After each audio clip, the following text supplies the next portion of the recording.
Hey guys, and welcome to today's video. So today I'm actually going to be showing you one of the easiest ways to make your own shift boot from what you already have on your car, whether it's stock, whether it's an aftermarket shift boot that you bought from another company. This applies for most patterns that shift boots are made out of. So really all you need is your old shift boot, a sewing machine. That'll make it a lot easier than hand sewing. I definitely recommend a sewing machine. And then the fabric that you want to make your new shift boot out of. With those things and some scissors, you should be able to successfully make your own shift boot. So let's go outside and I'll show you the first step. So taking the plastic trim off is honestly probably one of the easier parts about this process.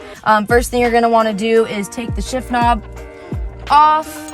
And then in my car specifically, it's pretty easy to get this one piece off. All I do is I grab under the part that's closest to where my cup holder is, and you just pull up on that. I do have two sets of wires that hold my heated seat buttons on. So you disconnect those, and then there you have it. So that's what you're going to take inside with you. You'll take the shift boot off of the trim piece, and then you're going to use that for your design.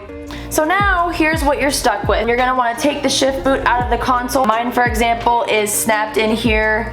You can see by these plastic clips. So you should be able to then, once those are all loose, go ahead and snap that off. And then just remove it like that. So there you have it. Once everything is apart, you have the main plastic piece, the plastic piece that holds the shift boot on, and then you'll have the shift boot separately as well.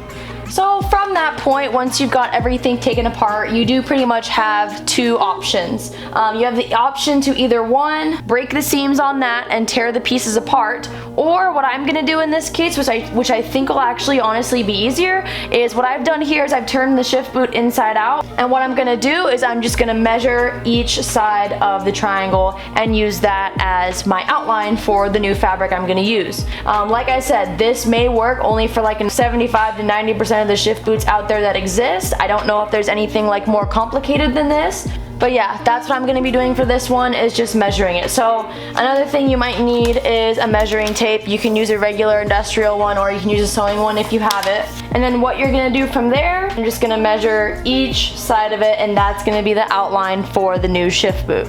Now when you're measuring the sides of the shift boot, it doesn't have to be 100% perfect, as you can always make adjustments. So starting here, looks like we've got roughly about 7.5. I remember this from last time. This shift boot is actually a little bit too long. I'm gonna go ahead and take a little bit off of it because I know I'm gonna want it shorter. So I'm gonna say it measures at about 7 inches. It looks like I've got about 6 inches there. We'll give it about 1.5 inches. And what you're gonna do with that information is essentially just transfer that onto the new fabric that you want, cut out the designs, and then sew them all together. Before I actually start on that, one measurement I did forget to take so I can at least know how tall to make the shift boot is the measurement from the middle of the top to the middle of the bottom. For that itself, it says about 7, so I'm just gonna say 7 inches. So the easiest part about this, honestly, is if you have a piece of fabric big enough, you could fold this into 4 pieces, mark it down on the measurements one time, and then just cut them all out. So from here, I'm just gonna go to the middle of the fabric. I'm gonna mark the top and mark the 7-inch mark. So there is the top of the shift boot and bottom of the shift boot. I'm gonna use the middle, and to measure what the bottom size is gonna be, you're gonna take that middle mark that you made, and because mine was 6 inches, I'm gonna cut that in half. That makes it 3 inches on one side, 3 inches on the other. So mark at 0 and mark at 6. And so for the measurement in this case, it's going to be around the same thing. You're going to want to find roughly where the middle of 1.5 is, and then you're going to want to mark the measurement on one side and the measurement on the other. And I'm going to find the 0 mark, which is right there. So now you can see this is kind of looking like connect the dots. Start with the tape measure here, end it at where I made that other line, and I'm just going to make dotted lines so I know where I need to cut. You guys can probably see, there you go. That's the outline there.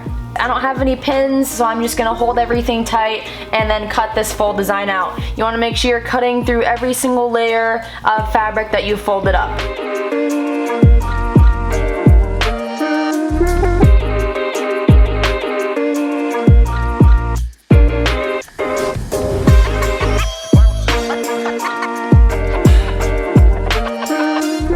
Once you guys are done cutting, you're gonna see that you now have 1, 2, 3 and 4 pieces. So these next steps are where it can get kind of tricky.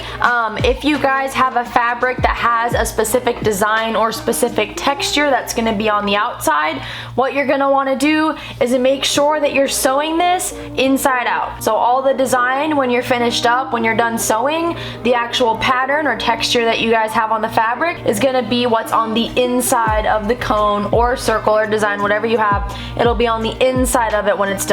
The one piece of fabric that I marked on, like I said, you want to sew it like it's inside out. So this is essentially the back side of this fabric. I'm going to face it down on the table and then just put another piece right on top of it. You're going to go ahead and make sure everything is aligned. You'll feed the design through. So I'm going to go forward a little bit.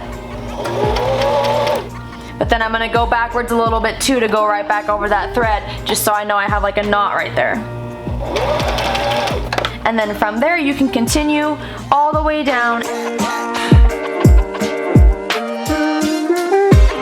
I'm gonna stop right here close to the edge and do exactly what I did at the beginning. Make this go reversed a little bit. So then once you're done with that, you see that you just have the excess thread left behind. You just cut the excess thread off. When you open it up, this is the first seam that you created. And now what you're gonna wanna do is same thing with one of your other triangles and line them up. Make sure that what you just sewed doesn't get in the way, but you're gonna go ahead and put it on the sewing machine and then start it again. So once that's all done, take it out, same thing, you'll trim the edges. So there you have it. I now have 3 sides of the shift boot all sewn together. You're gonna take your last square, again, making sure everything when you're sewing it is inside out. Here I have it lined up, and you're gonna do the exact same thing. Once you have finished sewing all 4 of the pieces together, before you go ahead and sew this last area shut, you're actually gonna wanna make the seam that's up at the top of the shift boot. You're gonna wanna, again, make sure the seam stays on the area that's inside out when you're sewing.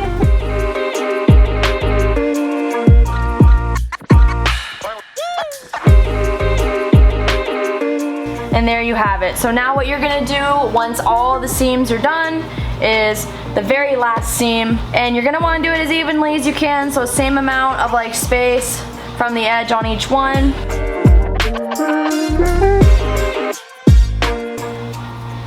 Alrighty, and there you have it. So this is the completed shift boot just inside out. That's when you're gonna see the final product by turning it back the other way. So this is your shift boot.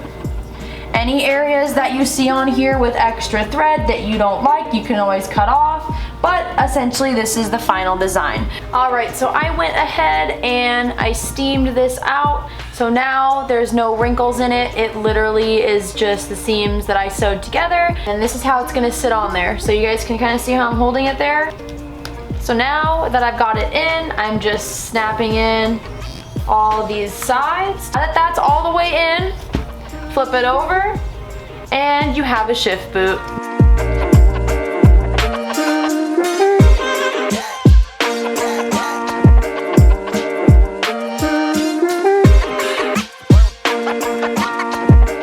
Alright everybody, this is the final product of the DIY shift boot. So it looks honestly really good. Similar to the other one I made. So yeah, other than that, I think this turned out super well. I may have made the hole right here a little bit too big, but I mean, like, no big deal. It still looks really good in my opinion. So yeah. Alright you guys, well that pretty much wraps it up for today's video on how to make your own shift boot. I think this will work in like 75 to 90% of your guys' cars if you're able to get that stock shift boot out of there and then just copy the design that's on it. That is like the easiest way that I found to do this, and that's how I made mine. So other than that, I hope this worked out for you, and thank you guys so much for watching. We'll see you in the next one.